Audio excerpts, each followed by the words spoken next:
All right, pre-algebra, we are skipping chapter 10. If we have time at the end of the year, we will come back to it, but it's not the priority right now. So I'm just kind of prioritizing things that need to be prioritized. So I am purposely skipping chapter 10. This is not chemo brain, okay? So 11.1, talking about square roots. Okay, so let's just review really quickly what we're talking about when we're talking about square roots and squaring numbers, okay? Remember, to square a number is to multiply that number by itself, okay? Common mistake when we're talking about squaring is to see something like this and think that that is 6 times 2. Wah, wah, okay? Okay, squaring a number means you multiply it by itself. So here we have 9 squared. That means 9 times 9. We read that 9 squared. 9 times 9 is equal to 81. Now, let's talk about the opposite of that, the square root.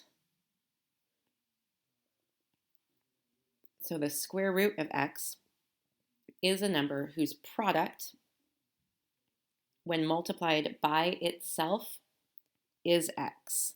So taking the square root and squaring a number are inverse or opposite operations of one another, just like addition and subtraction are inverse operations, and multiplication and division are inverse operations.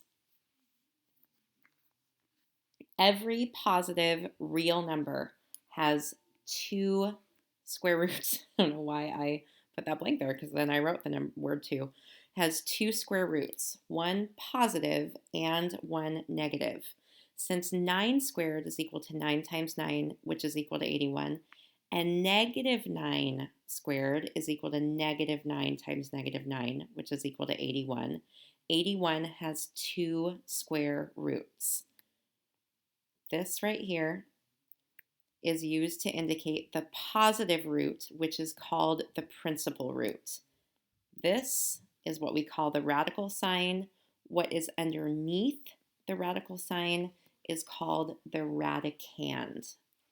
To indicate a negative square root, you have to place a negative sign in front of the radical sign. To give both, you can use the plus or minus sign, okay? So if we write the square root of 81, that is going to be equal to 9. If you put a negative sign in front of the square root of 81, that is going to be equal to negative 9. The square root of negative 81 is not a real number. There is no such thing. You cannot take the square root of a negative number, because our definition of a square root of a number is that a number whose product goes back to itself when multiplied. You can't do a negative times a negative and get a negative, okay? So no such thing as this. Example number 1, very straightforward. Find the following square roots. What is the square root of 25? 5. What is the square root here? We have square root of 49, and that's negative. So square root of 49 is 7, negative 7. Box skill check number 1. Take a look at number 2 with me. Okay, it says, what is the square root of negative 4? Not real. It's impossible. Okay, it's not real. Number 5, we have a negative square root of 100. So the square root of 100 is 10. So that's negative 10. And I wrote the same thing. Oh, excuse me. I wrote the wrong thing for, we're going to flip-flop 5 and 6. Okay, let's pretend that this looks like 5 here. Okay, negative square root of 100. This is not real, because this negative 100 is not real. Okay, right here you have a table of perfect squares from 1 to 20. I'm really hopeful that you at least have 1 through 10 memorized at this point. You should memorize 1 through 20. Okay, you should just have these committed to memory at this point. Okay, now let's just review a couple definitions. If x is a perfect square, then the square root of x is going to be equal to a rational number. This goes back to our sets of numbers that we worked on a few chapters ago. If x is not a perfect square, then the square root of x is irrational.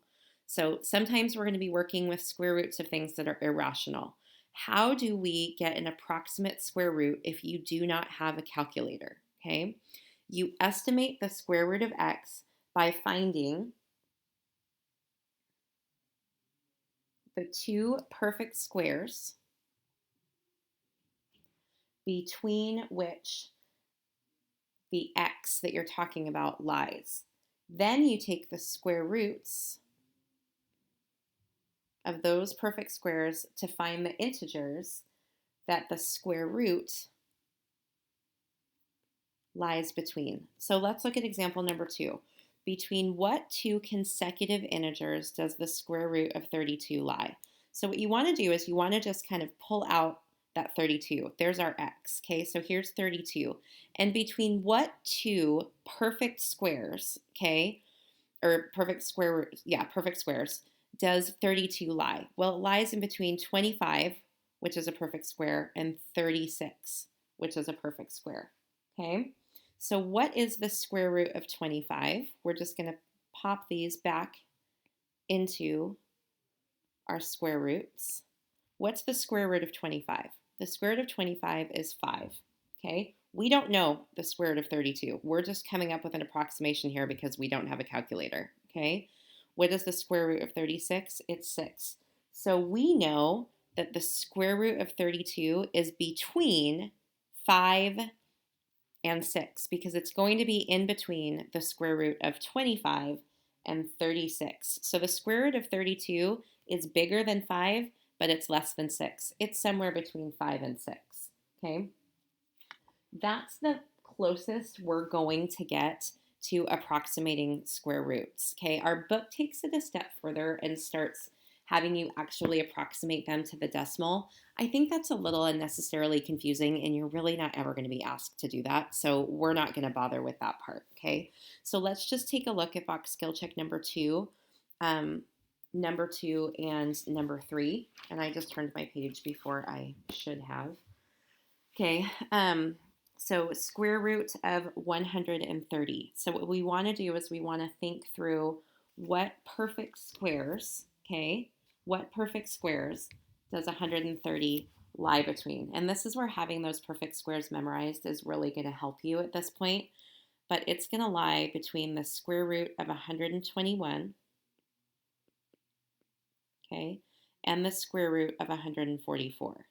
Now, the square root of 121 is 11.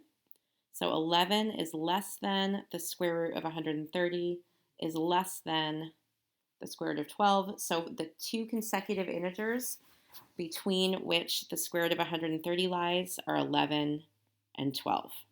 Okay? Number 3. Okay, number 3.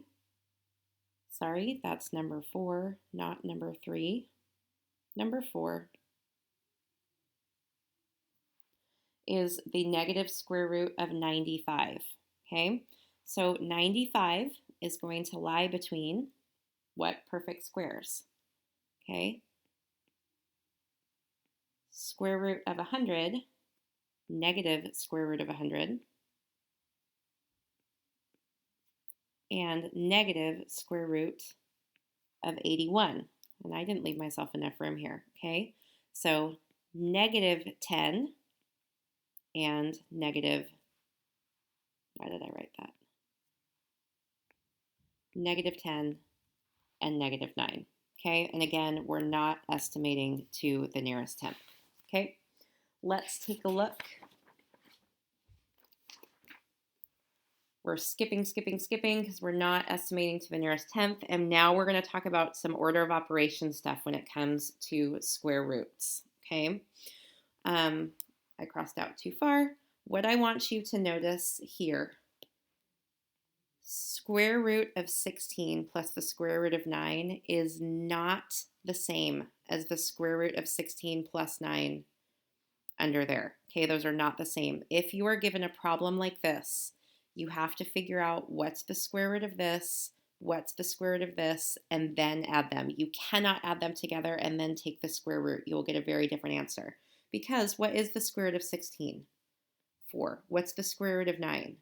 3. 4 plus 3 is 7. What if I added 16 plus 9 together?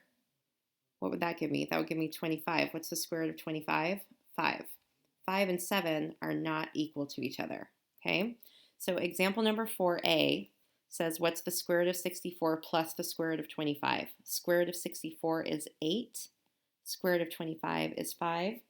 8 plus 5 is 13. B, we do have 72 minus 23 under the radical sign. So it's as if that 72 minus 23 is in parentheses. Remember, radical sign acts as a grouping symbol. Okay, so the first thing we're going to do is we are going to subtract 72 minus 23 because that together is contained under the radical sign. So 72 minus 23 is 49, and the square root of 49 is 7. Okay, quick review on order of operations. Okay, grouping symbols, which again, okay, grouping symbols, exponents and radicals, multiplication, division, addition, and subtraction. When you see a number hugged right up against a radical sign without an operational symbol in between, that means that number times whatever's happening under the radical, okay? So 3 times the square root of 5, 3 times the square root of 5. So example number 5 says simplify this. Negative 4 times the square root of 116 minus 35. We have to do what's under the radical first, okay? So negative 4 stays out here. Negative 4 times the square root, 116 minus 35 is 81. Negative 4 times the square root of 81 is 9. Negative 4 times 9 is negative 36. Let's look at box skill check number 4. Let's do number 2 together. So we have the square root of 9 times 16 over the square root of 81 minus 45. Do what's in the numerator first, what's in the denominator second, okay? So first, what we have to do is figure out what is 9 times 16, okay? 9 times 16 is 144, so I have the square root of 144 over the square root of 81 minus 45, which is 36. Square root of 144 is 12. Square root of 36 is 6. 12 divided by 6, the answer to that is 2. Number 3, we have the square root of 144 over 2 times the square root of 25 minus the square root of 9. So numerator, what's the square root of 144? It's 12, and we have a negative there, over 2 times what's happening in my parentheses. Square root of 25 is 5, minus the square root of 9 is 3. So I have negative 12 over 2 times 5 minus 3 is 2. That's negative 12 over 4. So negative 12 divided by 4 is negative 3. I want you guys work through these with these steps every step of the way, or else you're going to lose a step. Do it my way. I promise you it will help you. If you want to do number 1 for practice on your own, you should get to 3. And if you want to do number 4 for practice on your own, you should get the answer of 36.